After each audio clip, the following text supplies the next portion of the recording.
Hello friends, आज हम arbitration agreement के बारे में पढ़ेंगे।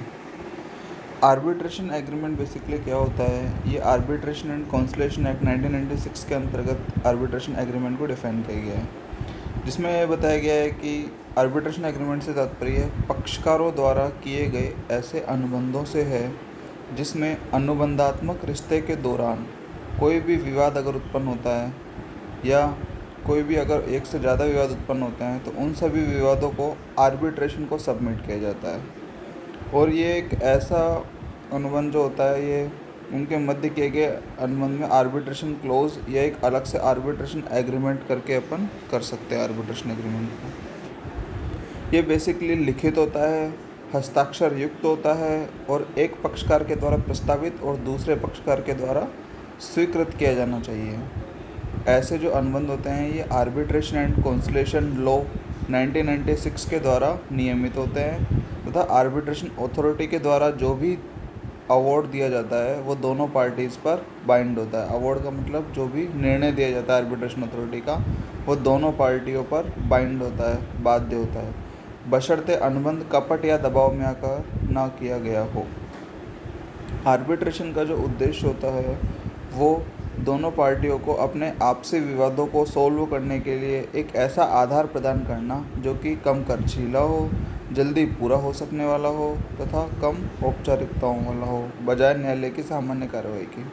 मतलब क्या होता है इसका कि आर्बिट्रेशन होता है ये जो दो पार्टीज़ होती है जिनके बीच में कोई भी विवाद होता है उसको सॉल्व करने के लिए एक बेस प्रोवाइड करता है। इसमें क्या होता है, जो बेसिकली अगर कोर्ट में किसी भी मैटर को ले जाया जाता है तो एक तो उसमें ज़्यादा टाइम लगता है, ज़्यादा पैसा लगता है।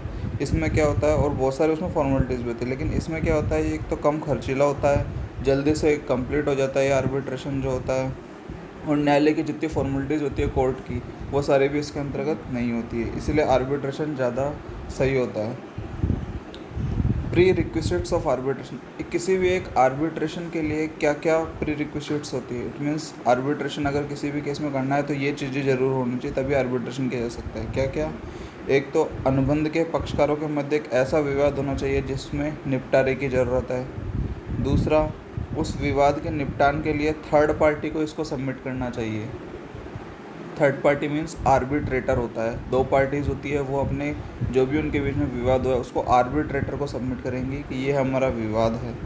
फिर थर्ड पार्टी जो भी निर्णय देगी वो दोनों पार्टीज़ पर बाइंड होगा कि उनको मानना ही पड़ेगा जो थर्ड पार्टी डिसीजन देगी। Submission of dispute to arbitration, arbitration को डिस्प्यूट को सबमिट करना।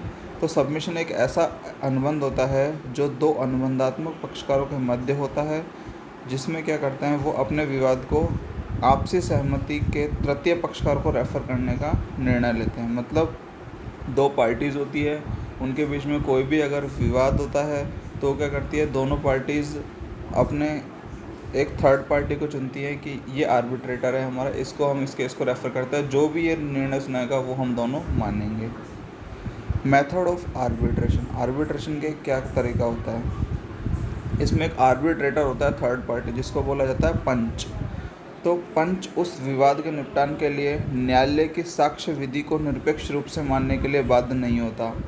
हालांकि वह न्यायालय की विधि में केस के प्रस्तुतिकरण की प्रक्रिया को जरूर अपना सकता है, और अधिकतर जितने भी इसमें साक्ष्य होते हैं वो लिखित में ही होंगे। दोनों पक्षकार आर्बिट्रेटर के समक्ष अपने अपने सबूत पेश करेंगे ताकि वो आर्बिट्रेटर उनको क्रॉस एग्जामिनेशन कर सके, उन सबूतों को वेरीफाई कर सके। दोनों पक्षकारों की सुनवाई के बाद में आर्बिट्रेटर अपना अवार्ड दे देता है। अवार्ड मतलब अपना फैसला सुना देता है आर्बिट्रेटर। मतलब दोनों पार्टीज़ क्या करती है, आर्बिट्रेटर को अपना अपना पक्ष प्रस्तुत करती है, फिर आर्बिट्रेटर दोनों पक्षों की सुनवाई करता है, फिर अंत में अपना निर्णय सुना देता है, और जो वो निर्णय सुनाता है उसे अवार्ड कहा जाता है जो कि दोनों पक्षकारों पर बाध्य होता है। Requisites of an award, award के क्या क्या रिक्विजिट्स होते हैं? एक तो ये जो भी निर्णय सुनाता है आर्बिट्रेटर उसका अवार्ड बोला जाता है, और ये अवार्ड एक तो उस विवाद से संबंधित होना चाहिए, और दूसरा निश्चित होना चाहिए, तीसरा ये पक्षकारों के लिए भी उचित होना चाहिए, दोनों पक्षकारों के लिए, चौथा यह अंतिम होना चाहिए, एकदम फाइनल, पांचवा इसका क्रियान्वयन भी संभव होना चाहिए। मतलब अगर उस अवार्ड को जो उसने निर्णय सुना है उसको अमल में लाया जाए तो वो ऐसा भी होना चाहिए कि उसको अमल में भी लाया जा सके उस निर्णय को। तो ये आज का अपना टॉपिक कंप्लीट होता है। Thank you.